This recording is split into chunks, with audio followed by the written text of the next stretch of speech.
Sino mga pinagpala? Could you raise your hands? Ayan, nakikita ng Lord yan. No? Nakakatuwa isipin na may ginagawa ang Lord. Nakakatuwa si nanay ay for the first time tumayo siya. Sa victory daw hindi siya makatayo Pero dito, niloob ng Lord, marinig natin ang ginagawa ng Lord sa buhay niya.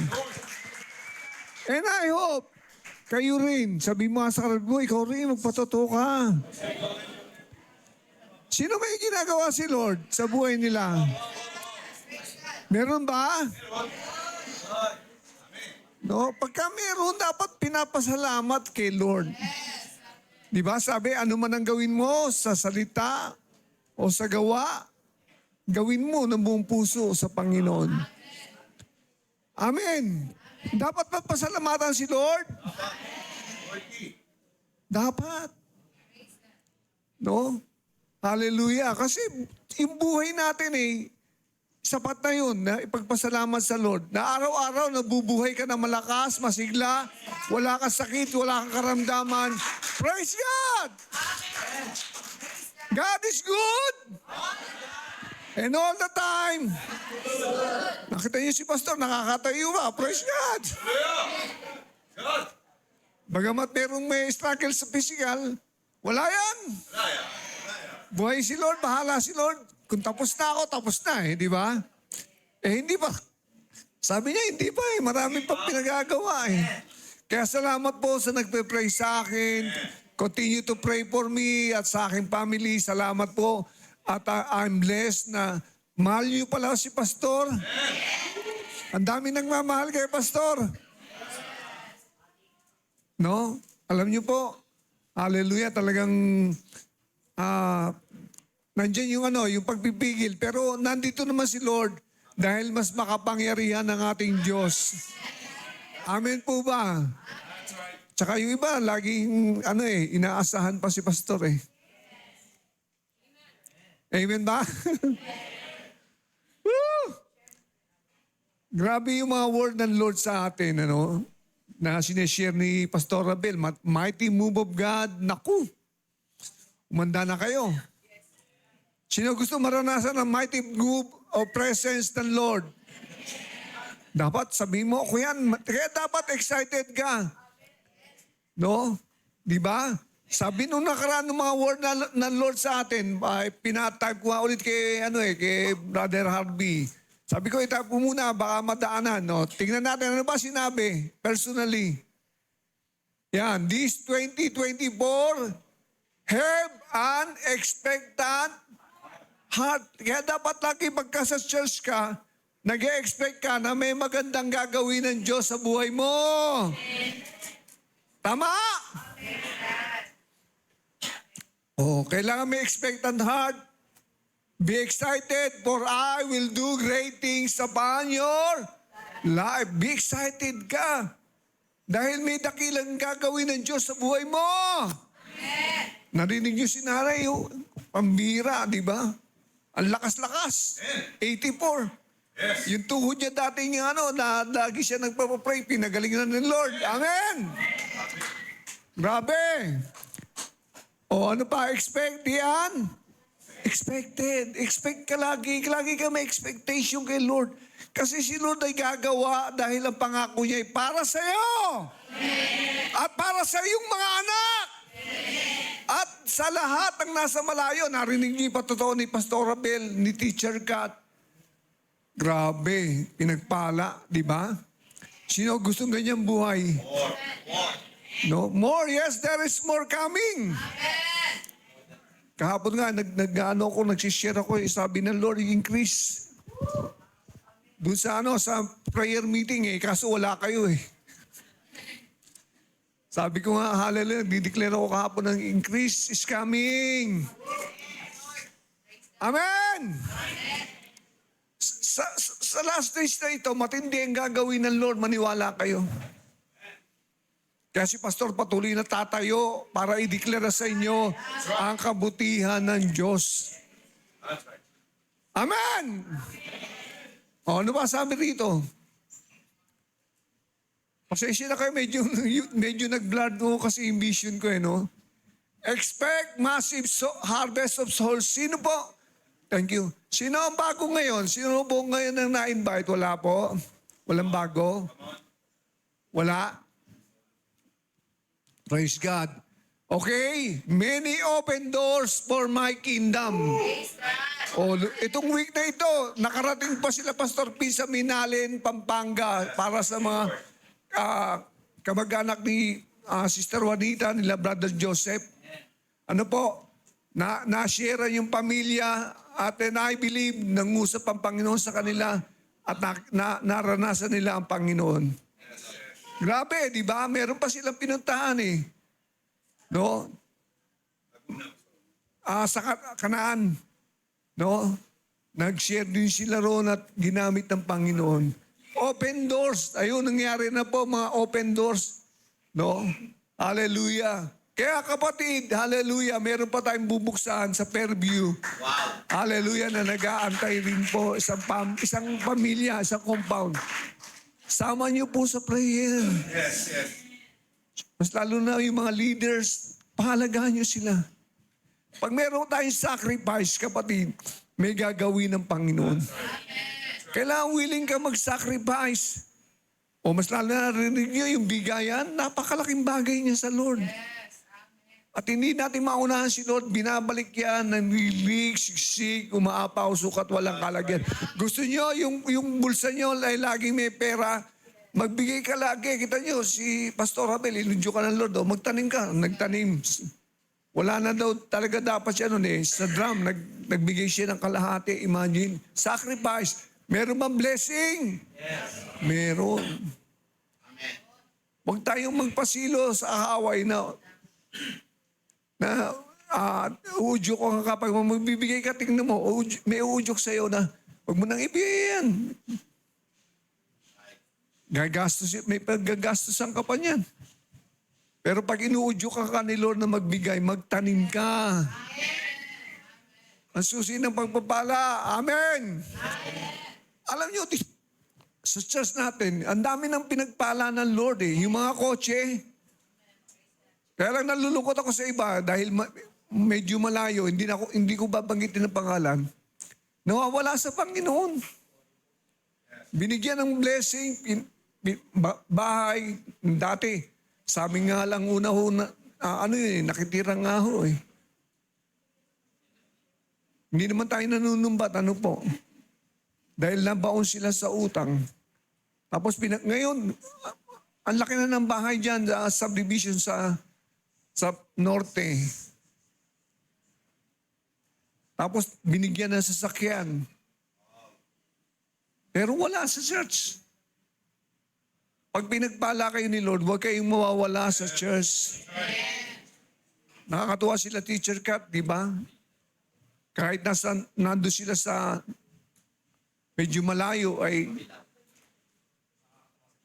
ma-attend dito. Hindi nakakalimutan ng church.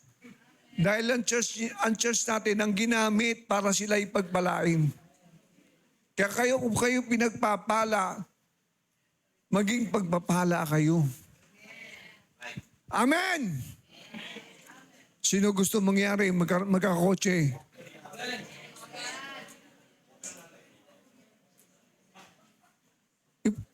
May imposible ba kay Lord? Wala. Praise God. Yung naghaharap ng bahay dyan, bibigyan ka ng bahay ni Lord, manambalataya ka.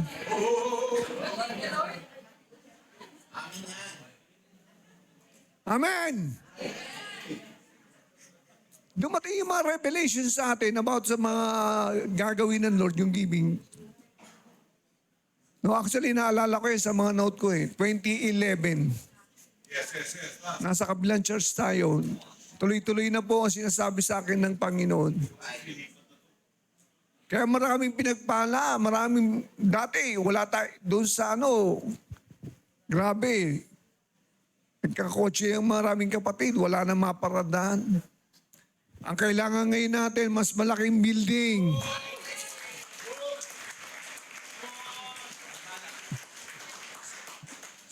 Sino gusto mas malaking building? Amen. Amen. So, you need to pray. No, kung kayo binibigyan ng vision, ipag-pray nyo. Amen. Huwag tayong laging atin lang ng church para ma-bless ka, mapalakas ka, tapos wala na. Hindi natin kailangan ng head knowledge. Head knowledge, minsan yung umiiral sa atin eh. Ang kailangan natin, yung heart passion kay Lord. Amen po ba? Amen. Kung seryoso ka, mas seryoso ang Lord sa iyo. Tama? Kaya nga, binigay niya yung kanyang buhay para sa iyo eh. Para sa atin eh. Dahil ayaw niya ang sino mamapahamak. Kaya kung minsan dumadaan tayo sa suffering, dahil meron tayong mga maling desisyon. Nangyari din po sa akin yan. Amen? Wala naman exempted sa atin eh. Pag alam ng Lord, malalayo ka, aanuin ka niya. Minsan iaalaw niya yung suffering. Amen? Praise God. Nasaan na ba tayo? Yun. Open door, outpouring of my spirit. Yung tayo ay buhusan ng presensya ng Lord. Grabe yan. Iiyak ka na lang. Baka maglupasay ka pa rito. Huwag tayong mahiya. Huwag niyo isipin yung mga makeup ninyo. Diba ayaw kasing makikita yung makeup tuloy eh. Pag bumuhos ang presence ng Lord, maglulupasay ka. Sinasabi ko na sa iyo. At kung hindi ka pa nabaptize ng Holy Spirit, nasahin mo, mabaptize ka ng Holy Spirit kasi endowment with power from on high. Yun ang magbibigay sa iyo ng tagumpay, ng kalakasan, ng kalayaan, ng gabay at pagtuturo at pagtutuwid. Personally. Kaya si nanay nakakatuwa, sabi niya, kinakausap niya si Lord. Sinasara niya yung kwarto, nakikipag-usap siya kay Lord. Sinasabi niya ang dapat niya sabihin. Marami daw siyang inihiling. Kaya nga po, hindi siya pinahindian ng Panginoon. Sapagkat ang sabi ng Panginoon na sino man lumalapit sa akin, hindi ko itataboy sa anumang kaparaanan. At ang sabi sa James 4:6, if we draw nigh to Him, He will draw nigh to us. Kapag tayo lalapit sa Kanya, lalapit siya sa atin. Amen. Alam niyo, kahapon nga na-share ni Pastor Abel, yung, di ba, pag naglolobat tayo, kailangan nare-recharge tayo, di ba? Sino rito yung may cellphone na pag nalobat, sinacharge ka agad? Sino? Wala? Taas nga eh. Oh, lahat pala eh. Yung pagka-spiritual ang pinag-usapan natin, nalolobat ka, ano gagawin mo? Magpapalakas ka sa presence ng Lord. Worship the Lord, worship, pray.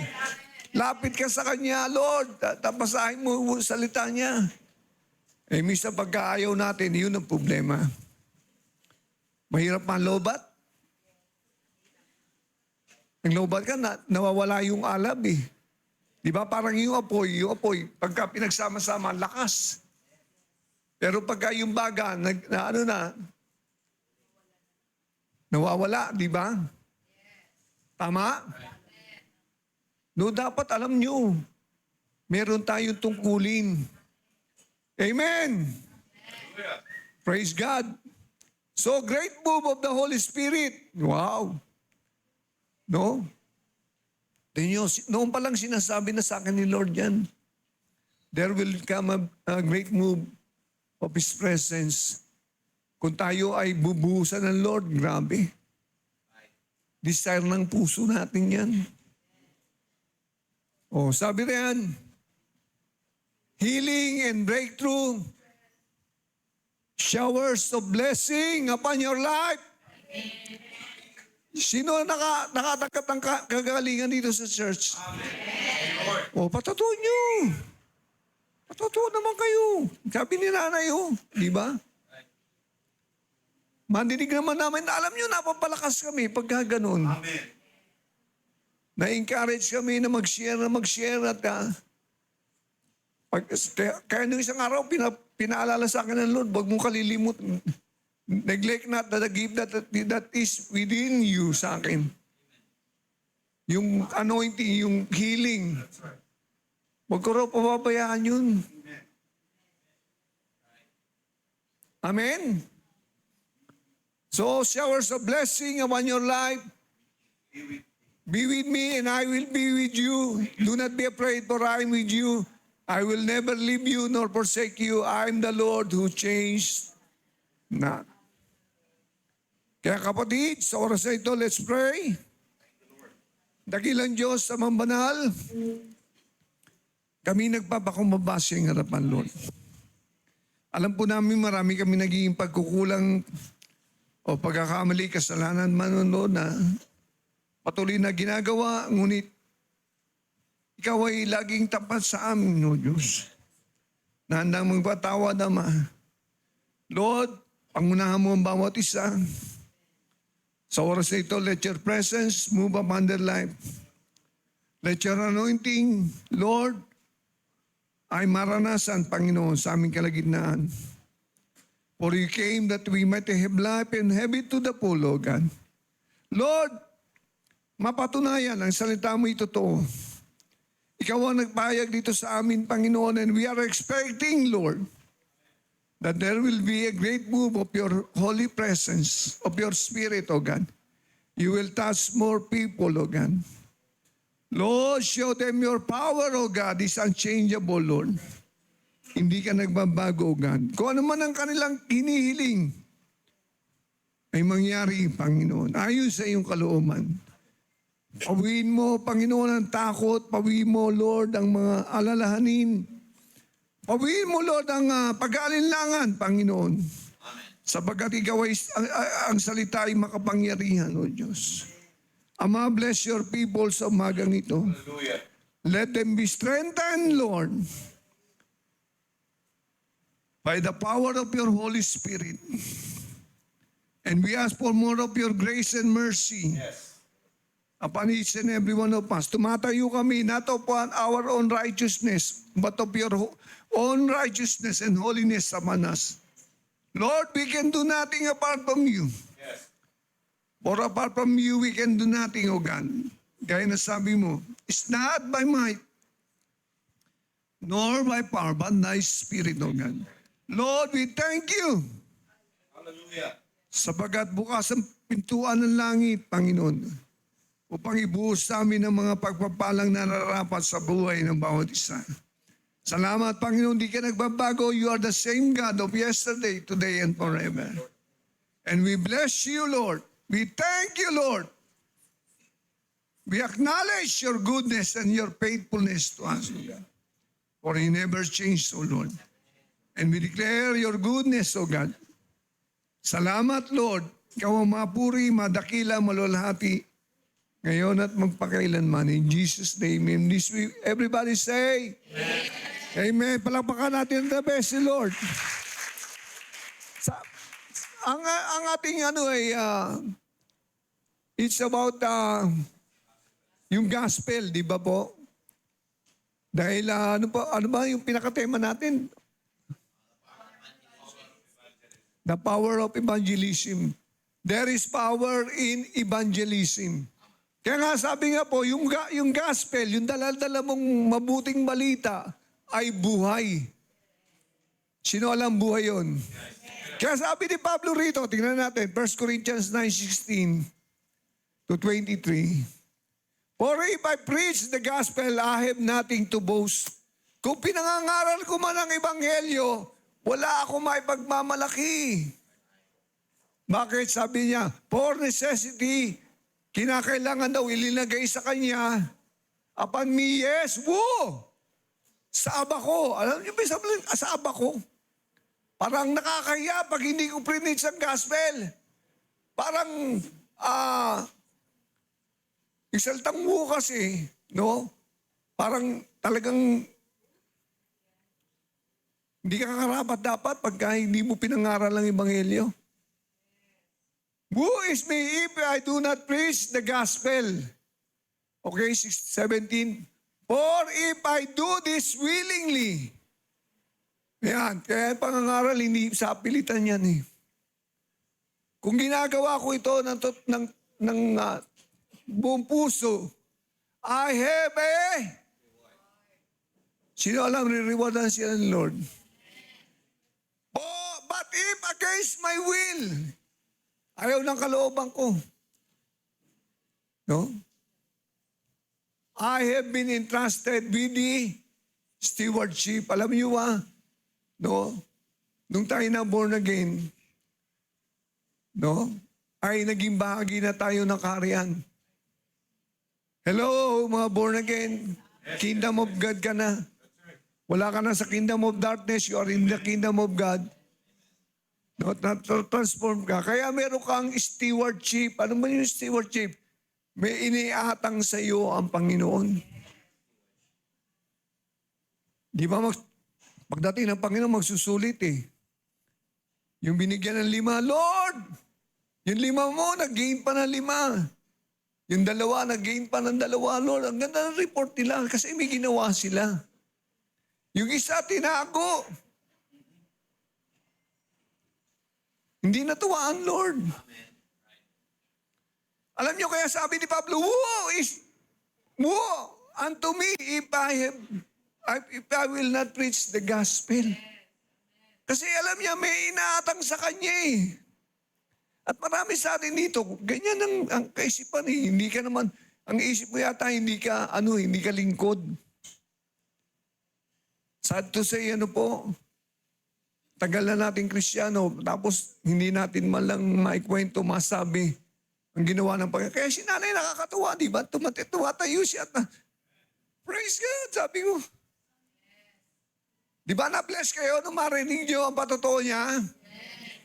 Ganon din kayo kung kayo nagsishare sa ibang tao o sa kamag-anak, mas lalo sa pamilya na may ginagawa ang Lord sa inyo.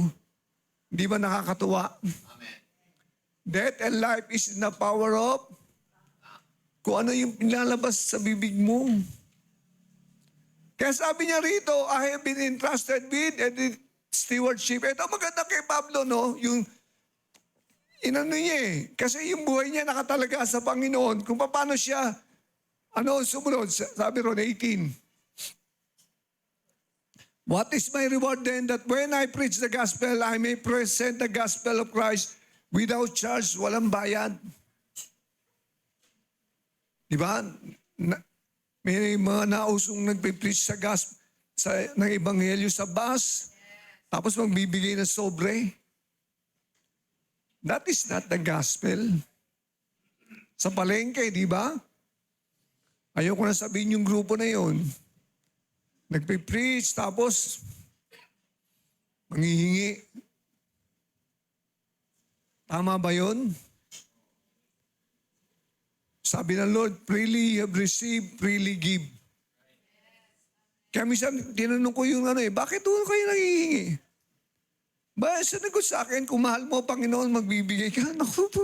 Sabi ko, hindi ako nagbigay sa inyo, hindi ko ba mahal ang Panginoon? Hindi na ako nakipagtalo dahil mauwi sa pagtatalo eh.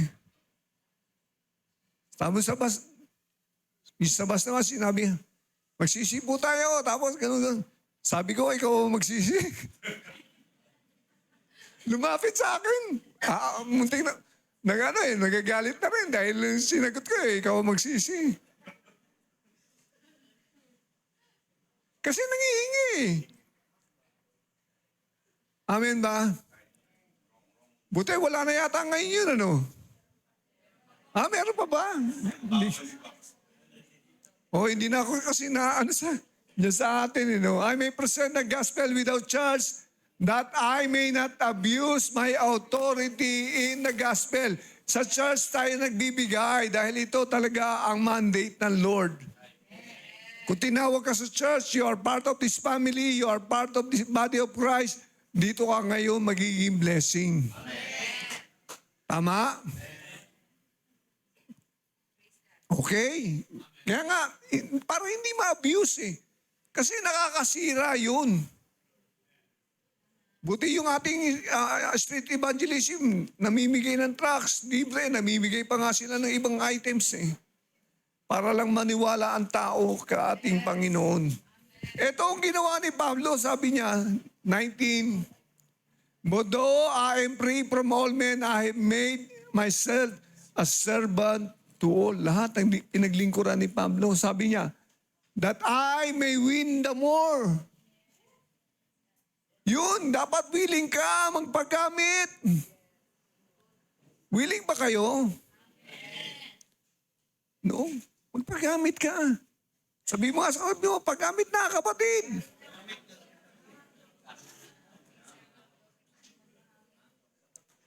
Binigyan ka ng talent.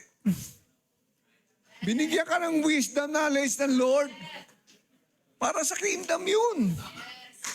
Para mapapurihan ng Panginoon. Kaya nga tinawag kanyang priest eh. Para mamagitan sa ibang tao.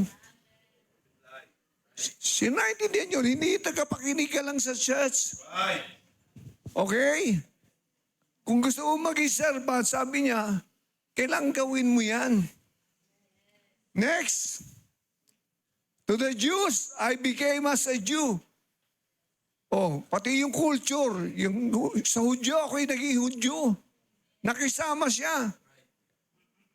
No? Yung culture nila, binatayan niya yun. Pero hindi naman ibig sabihin, hindi na siya naniniwala sa Panginoon. Sabi niya, that I may win the Jews. May kikwento ko dyan, tapos yan, to those who are under the law, as under the law. Sila, yung mga Hudyo, under the law, under ni Moises. That I may win those who are under the law. Binatayan niya ulit yun, sige lang. Kasi hindi pa nga bukas eh. Para madala niya nga sa Panginoon. Next. To those who are without law, as without law. Not being without law toward God, but under law toward Christ. Yun, sa lumang tipan, yung pinabatayan nila. Kaya ginawa ni Pablo yun para lang madala yung mga Hudyo, okay? Pero hindi nga na-convert ang marami at pinersecute ang mga Kristiyano. That I may win those who are without law. Next. To the weak, I became as weak. Ako'y naging mahina rin. Hindi ibig sabihin talagang mahina spiritually, ha? Sa mahihina, ibig sabihin, kasi ang faith natin, may degree yan eh, may level yan eh. I became as weak to win a weak. I have become all things to all men, that I might by all means save some. Kaya ngayon pagiging soul winner, eh, marami palang teknik yan. Amen. Last verse, tingnan natin.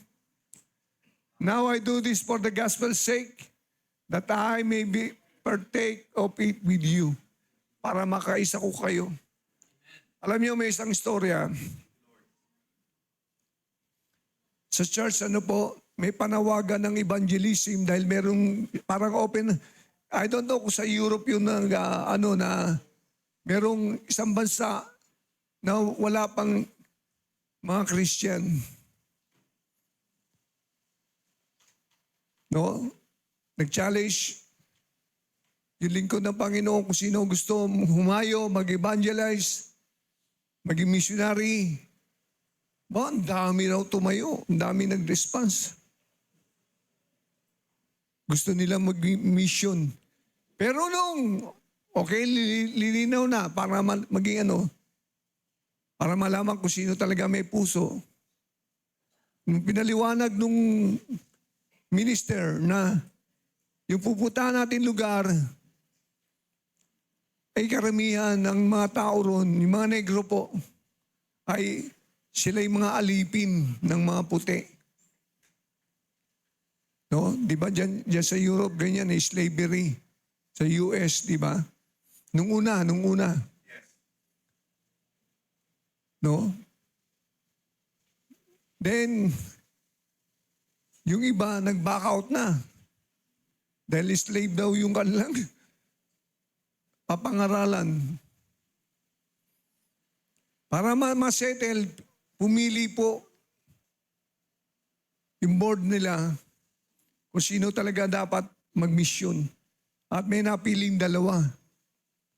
Doon sa dalawa, talagang nag-sacrifice. Pero yung isa kagad, bumalik, hindi nakatangal. Alam niyo po yung istorya nung pinadala ng Panginoon. Talagang nahirapan siyang isolvein yung mga alipin dahil alipin eh. Ayaw maniwala dahil sila yung mga puti. Ayaw silang paniwalaan. So alam niyo po yung ginawa ng kapatid na ito. Para masolve niya yung mga alipin na yun. Namasukan siyang alipin. Nakiisa siya. Para maniwala lang yung anong yun. Dahil kasi ang tingin sa kanya, amo ka eh. Kaya ka nangangaral lang ganyan na ang ebanghelyo nagpapalaya. Namasukan ngayon po siya. Talagang alipin. Para lang mabagay siya doon sa mga negro, sa mga alipin ng negro. At alam niyo mo, matindi, nagkasakit pa siya ng malaria, mutik pa siya mamatay. Buti inalagaan lang siya nung isang alipin. At bandang huli, naniwala na rin yung mga alipin na yun. Dahil sa ginawa niya, nag-sacrifice siya. Sino kaya ganyan sa atin? Minsan pahayuin natin. Maraming dahilan eh. Amen? Okay, ano sabi riyon? Sa 23. Now this I do for the gospel's sake. Kasi ang gospel ay buhay. Kaya yung missionary na yun, talagang ang laki ng reward nun. Na evangelize niya yung mga alipin. No? That I may be partakers of it with you. Makabahagi ako sa iyo. Sino natin ang mga nagsishare? O, nagsishare lang. Nagbibigay ng tracts. O, namibigay lang tayo, nahihiya pa tayo. Na-reject lang tayo, magagalit na tayo. Kailangan dito, kapala ng mukha. Kasi pag buhay ka pa sa sarili mo, buhay pa. Sabi ni Pablo, I am crucified with Christ, nevertheless I live, yet not I, but Christ live in me. Sabi ng Romans 10:13, ito muna natin. For whoever calls on the name of the Lord shall be saved. Sino matatawag sa pangalan ng Panginoon ay maliligtas. Kapatid, tandaan mo, pag sinishare mo ang Panginoon, may maliligtas. Dadating ang time, maaaring hindi pa nila, no, hallelujah, tawagan ang Panginoon, pero pag tumawag sila sa Panginoon, maliligtas. Amen? Naalala niyo ba yung si Boy Bonus ba yun? Yung dating,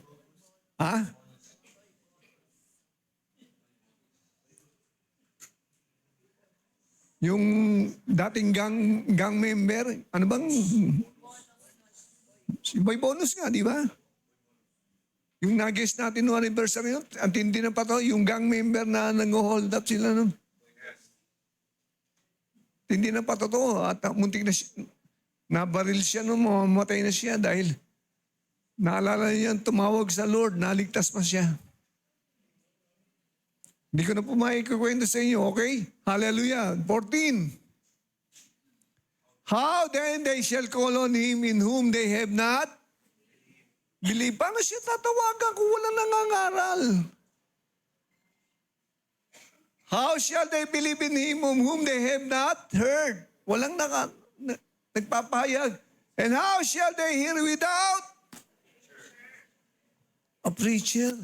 Kaya napakahalaga ng papel natin. Hindi lang mga kapastor yan. Tayo, bawat isa sa atin may patotoo. Ginawa ka patotoo ng Panginoon. Amen. 15.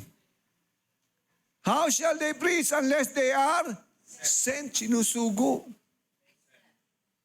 As it is written, how beautiful. Napakaganda ng paa. At the feet of those who preach the gospel of peace. Napakaganda ng paa mo. Yan ang lagay mo. Amen? Who bring glad tidings of good things na nagdadala ng magandang balita. Amen. Dati chismosa ka, ngayon ang chinichismis mo si Lord na. Praise God.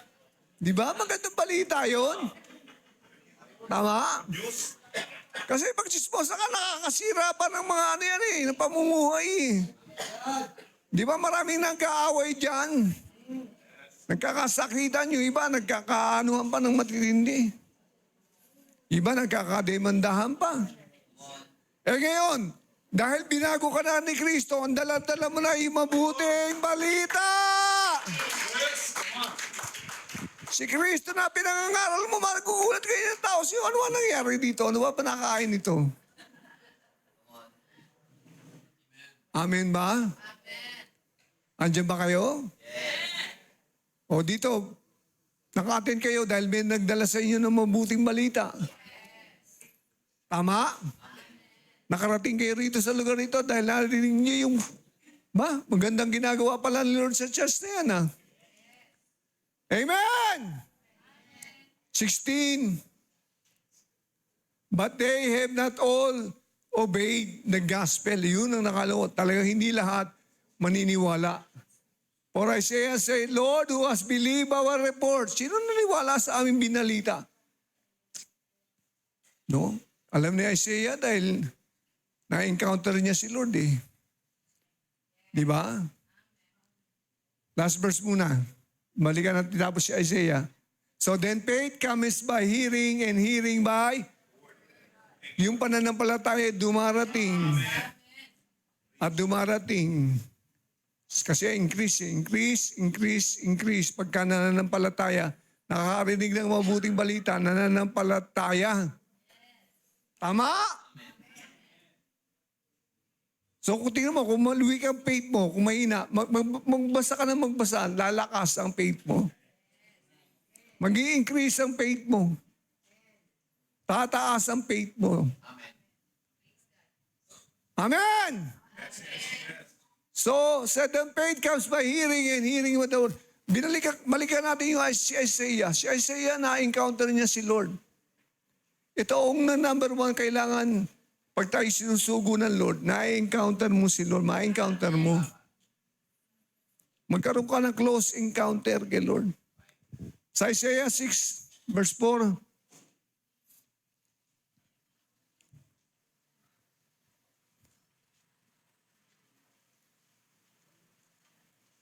no, and the post at the door. Ayan, tapos na-encounter niya si Lord. No? Ginawa. Okay? Kasi sabi niya, woe unto me. Kanya, salita rin ni Pablo, woe unto me if I preach not the gospel. Sa Isaiah, na-encounter niya si Lord, nasabi niya, woe unto me. For I have seen the Lord of hosts. Nakita ko ang Panginoon, sabi niya. Nakita niya ang kabanalan ng Lord nakaupo sa trono. Tapos ginawa ng mga angel ay nilagyan siya ng baga dito sa may bibig. Binagaan daw. At sabi ngayon, ikaw ay malinis na. Ibig sabihin kasi yung bibig natin, kanina sabi ko sa inyo, kung chismosa kayo, pagka chismas pa rin ang naririnig, patay. Bagaan dapat yan. Alam niyo, Pag binasa niyo yung James chapter 3, yung dila, maliit daw yan, pero napapaalab niyan yung buong kagubatan. Di ba? Tingnan niyo yung mga nag-ano ng balita. Kumakalat, tama? Tama? Oh, kung ang kumakalat sa bibig mo, hindi magaganda. Kakalat yan. Hello? Kaya binagaan si propeta to propeta Isaiah. At tapos tinanong siya ng Lord, sino ang aking susugo? Wala po sumasagot. Kaya sabi niya, ay Lord, sugo mo ako. Ibig sabihin kasi, nabago na siya. Amen! You see, kailangan nyo ng encounter kay Lord. Kaya pag sinabi ng Lord, share mo yan, hindi ka magdadalawang isip dahil si Lord ang magsasalita. Alam niyo, kahit i-share natin ito ng i-share, pagka ayaw niyong gawin to, woe unto me. Diba? Sabi si Pablo nga nagsabi nun eh. Alam niyo si Pablo, ang ganda kay Pablo, nung ma-encounter niya si Lord, Acts chapter 9, at para siyang nabulag eh, napadapa siya eh. Sabi ng Lord sa kanya, bakit mo ako, Saulo pa, ang ano niya nun eh, sa ulo pa eh. Saulo, bakit mo ako pinag-uusig? Sino po kayo, Lord? Sabi ni Pablo. Ako si Jesus na yung pinag-uusig. Pinag-uusig niya ang church noon eh. Tingnan niyo, katawan tayo ng Panginoon. Amen. Nagpakita sa kanya ang Panginoon. Niniwanag. Nabulag siya. Sino po kayo, Lord? Ako si Jesus na yung pinag-uusig. Wala na siya tinanong, kundi alam na niya kung sino ang Panginoon. Tayo, kilala na natin Panginoon eh. Tigas pa rin ang ulo natin eh. Tama? May aray ba? Aray. No? Tigas pa rin ang ulo natin. Sinasabi na ni Lord, eto, magbigay ka anak. Ayaw, pagbigayan na. Paano tayo mabibless niyan? Kailangan sumunod tayo. Amen! Kasi pag hindi ka susunod, walang mangyayari. At sabi niya, faith cometh by hearing and hearing by the word of God. Ang pananampalataya dumarating kapag ka nakakarinig ka ng salita ng Diyos. Tatamad-tamad ka sa fellowship. Pag Huwebes, ayaw mo makinig. Karamihan na nandito sa church, sila lang ulit. Paano yan, kapatid? Ako nung kabataan ko, umaattend kami ng mga seminar palagi. Kung minsan 3 araw pa nga yan eh. Amen? Tsaga. Tsaka nun, nagte-take note ako lagi. Nag-umpisa na take note. Hindi ako nag-Bible school. Kayo, kapatid, hindi ko naman kayo minamalit. Ayaw nyo pa mag-take note.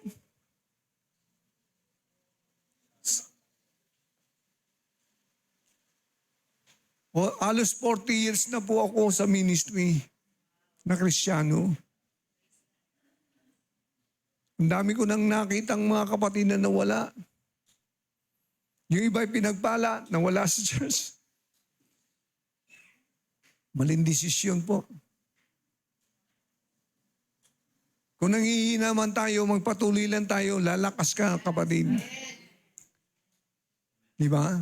Yung sinabi ron eh. Di ba? Isang post natin doon na sinabi ng Lord nung ano. Tingnan nyo.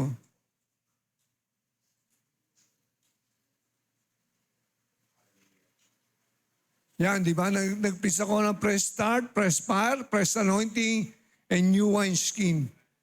Yan na na-receive ni Sister Belisa, yung bagong alak na ibubuhos ang Panginoon. Sino gusto ng bagong alak? Pero yung bagong alak ay binubuhos daw sa bagong sisidlan. Para hindi masayang. Kasi pagkalumang sisidlan ay puputok daw yung sisidlan na yon at masasayang. Kaya yung bagong alak na binubuhos sa atin ng Lord, dapat press ka. Nakahanda ka. Amen? Press fire, press anointing, new wineskin. Babaguhin ng Diyos yung kaloob-looban mo. Amen. At ano pa sabi ron? Di ba may sinabi? There's a mighty move of the Holy Spirit. I will pour out my Spirit on these last days. Behold, you will see and experience immeasurable blessing in everyone that will obey me. Be sensitive in my spirit. I will work in your midst. I will work in your midst. Gagawa ako sa kalagitnaan ninyo. Sino naranasan na yung Holy Spirit? Patuloy nyo mararanasan yan, sabi nyo. Ang gaganda ng word eh. Kailangan mong mag-response. Kailangan mong gumawa. Diba? Faith without word is dead. Huwag tayong makontento na ganyan lang. Nasa last days na tayo. Alam niyo ba nangyayari sa Israel ngayon? Nagdidigmaan na yan ng tsaka Iran. Ayan na yan. Palala na ng palala. At pag nagkaroon ng Third World War III, 5 billion ang mamamatay. To nuclear. Kaya wala na tayong magagawa kundi kumapit kay Lord. Amen po ba? Sino gusto maglingkod kay Lord? Pakinggan natin sinabi ni Pablo, woe unto me. Diba? Actually, nung tayo nanampalataya sa Ebanghelyo, kaya sabi ko, gospel is life. Last, ano na tayo yung, hindi yan, yung ano na, yung parang ano, yan. After believing in Christ, free gift, 1 Corinthians 15, verse 1 to 4, you are saved, sealed, secure, complete in Christ, sitting in heavenly places. Hindi ka naglilingkod para maligtas, niligtas ka na. Tama? At ikaw ay sinelyuhan ng banal na Espiritu. Ikaw ngayon ay secure na. Mamatay ka man, kay Kristo ka. At nakaupo ka sa kalangitan kasama si Kristo. Sino alam yan? Ephesians 2:6. Sabi rito, 1 Corinthians 15, verse 1 to 4, tingnan natin. Ito ang mabuting balita.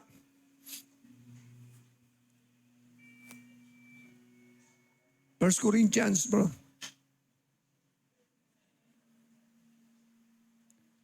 Moreover, brethren, I declare to you the gospel which I preach to you, which also you receive, in which you stand. Saan ka nakatayo? Sa Ebanghelyo ng Panginoon. Sa mabuting balita. Amen. Okay, verse 2. But which you also are saved if you hold fast. Kung mananatili ka that words which I preach to you, unless you believe in vain, malibang sumampalataya kang walang kabuluhan. Tama? Sino nananampalataya walang kabuluhan? Hindi dapat gano'n, sabi ni Pablo, ikaw ay ligtas pag nananatili ka sa Ebanghelyo ni Kristo. Amen. Next. For I deliver to you first of all that which I also received, that Christ died for our sins. Ang Kristo ay namatay para sa ating mga kasalanan according to the scriptures. Ayon sa nasusulat. Ano ba? Natapos ba doon?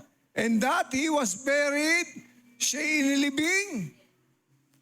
And that he rise again. At siya'y muling nabuhay pagkatapos ng 3 araw. Ayon sa nakasulat. Yan po ang mabuting balita. Kaya ang mabuting balita ay buhay. The gospel is life. Ang buhay ng Panginoon ang nakapaloob dyan. Kaya nga, kung i-preach natin yan, natutuwa ang Diyos sa atin. Na ipapalaganap ang mabuting balita. At bakit kailangan ipalaganap ang mabuting balita?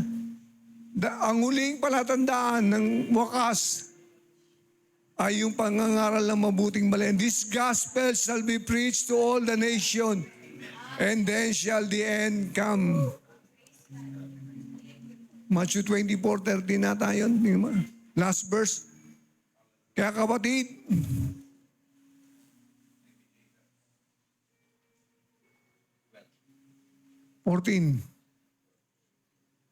and this gospel of the kingdom will be preached to all the world as a witness to all nations, then the end will come. Kaya araw-araw, oras-oras, maya-maya, 24 hours a day, 7 days a week, pinangangaral ang Ebanghelyo.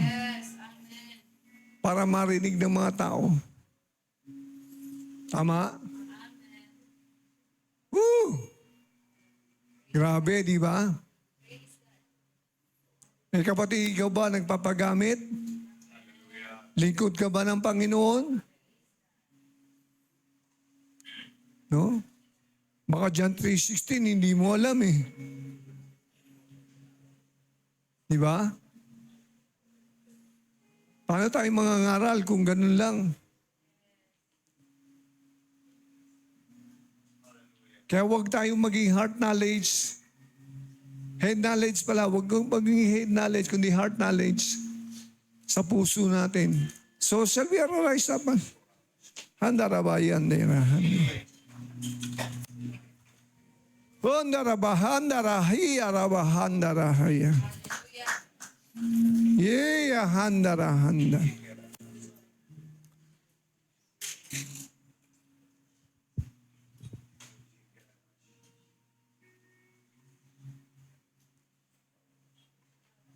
Pwede ba ho tayo yumuko, pumikit?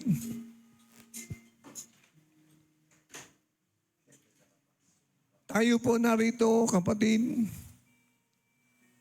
Sinasabi ng Lord, maganda tayo. Hindi na panahon na tayo ay palamig-lamig. Kung ikaw ay mananatili sa akin, ako ay mananatili sa iyo. Tinuturuan tayo ng Ebanghelyo para malakaran natin at gawin natin ang kalooban niya. Kung ikaw nangangailangan ka ng prayer, you can come right now. Kung gusto mo magpagamit, God will fill you. You need the power of the Holy Spirit. Kasi hindi mo magagawa ito kung ikaw lamang. So, halika kapatid, open tayo. Yung gusto maranasan yung empowerment ng Holy Spirit, halika kapatid. Meron ba na gusto magpagamit? Nandiyan ba kayo kapatid? Wala tayong dapat ikatakot. Nakakatuwa nga yung mga kapatid na ginagamit. Ayan sila Sister Lailani, sila Sister Mila, na nagsishare ng Word of God. Pero yung mga nakagraduate na COD, ano kapatid? Ano inaantay natin? Hindi ba kailangan mo ang presence ng Lord?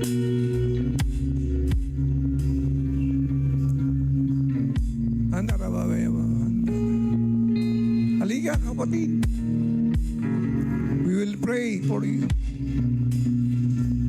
Wala po. Hindi ko kayo pipilitin.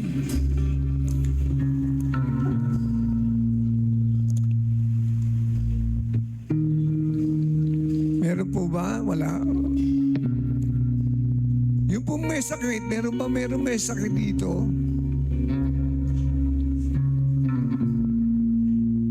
Kung nangangailangan ka ng prayer, kapatid,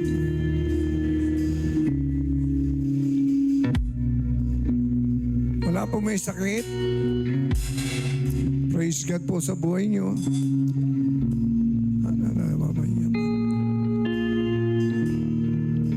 The Lord said, pinagpala kita, anak. Marami pa akong gagawing buting bagay sa buhay mo. Huwag ka matakot, anak. Sasamahan kita, hindi kita pababayaan. Palalakasin kita.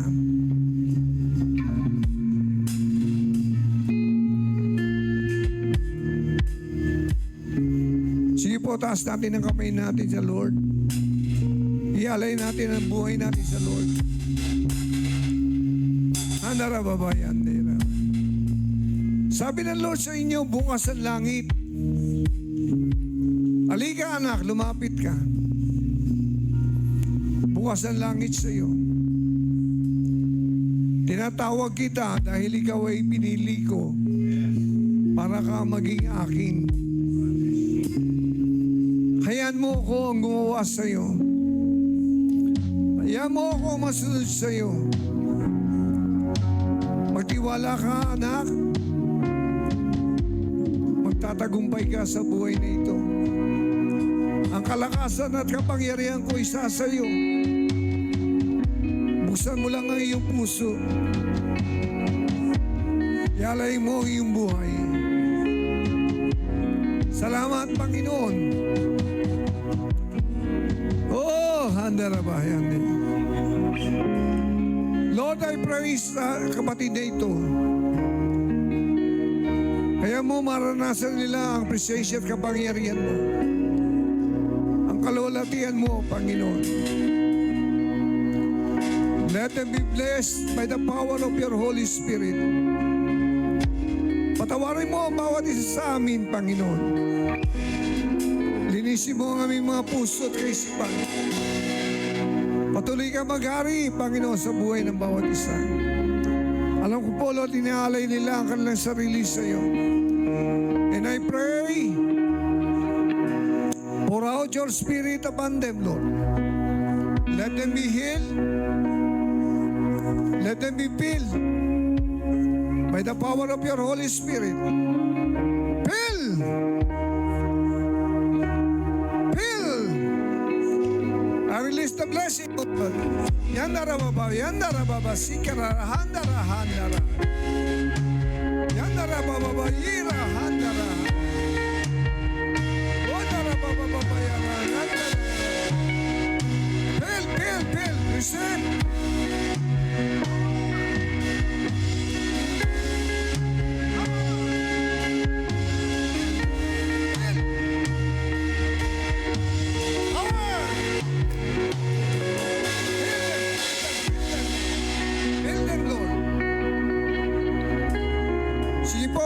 Meron pa.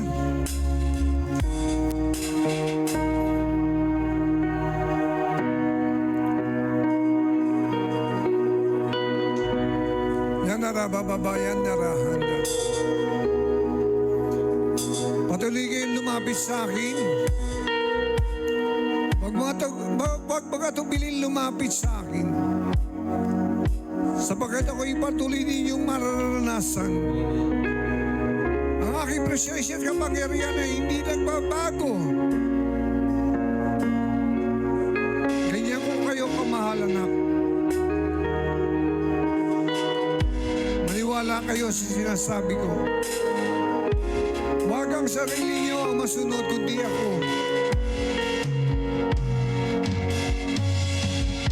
Salamat, Lord, sa buhay ng bawat isa. I release blessing, Lord. I release power. I release strength. Lord, ang lahat na narito, Panginoon, Iunat mo ang iyong kamay, mapapal ang kamay. Patuloy kang magpagaling. Patuloy kang magligtas. Patuloy kang gumawa ng dakilang bagay, Panginoon. I release more blessing upon them in the name of Jesus. Set them free from all bondage, from all the powers, the works of the enemy. And let them be blessed, Lord God. I release blessing, abundance, prosperity to come upon their life, Lord. Let, Lord, hallelujah, yung mga sinabi namin dito, na sinabi mo, Panginoon, ay mangyari, Panginoon. Lord, an open door of blessing, O God, ang maranasan ng bawat isa. Ang patuloy sila makapagpuri sa iyo, makapagpasalamat, makapagdakila, Panginoon, sa iyong kabutihan at sa iyong katapatan. Salamat sa mga anak mo, Panginoon. Pinagpapala ko pa sila, Panginoon, sa iyong kapangyarihan. To the mighty name of Jesus, O God, in this we pray. Everybody say, Amen.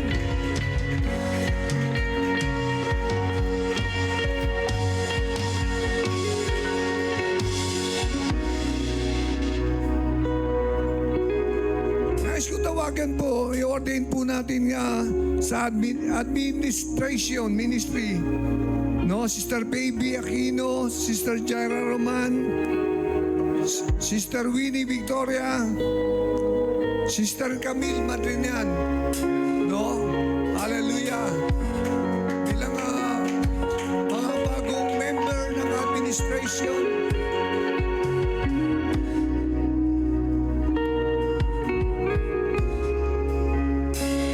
Buong puso niyo ba tinatanggap ang gawain ito na iniatang sa inyo ng Panginoon?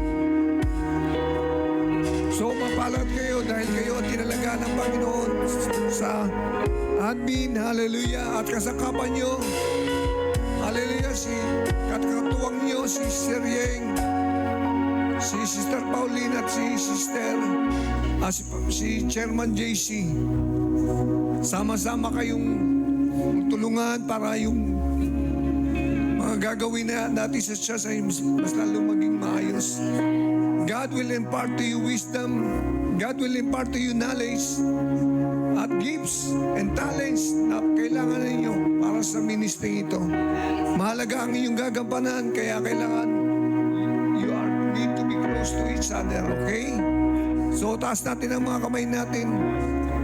Lord, we ordain, Panginoon, ang mga anak mong ito, si Sister Jaira, Sister Baby, Sister Camille, Sister Winnie, Panginoon, sa ministry ng administration, O God. I declare blessing upon their life, Lord. I release more blessing upon them. Lord, let the gift of knowledge, the gift of wisdom, the word of knowledge be imparted to them, O God.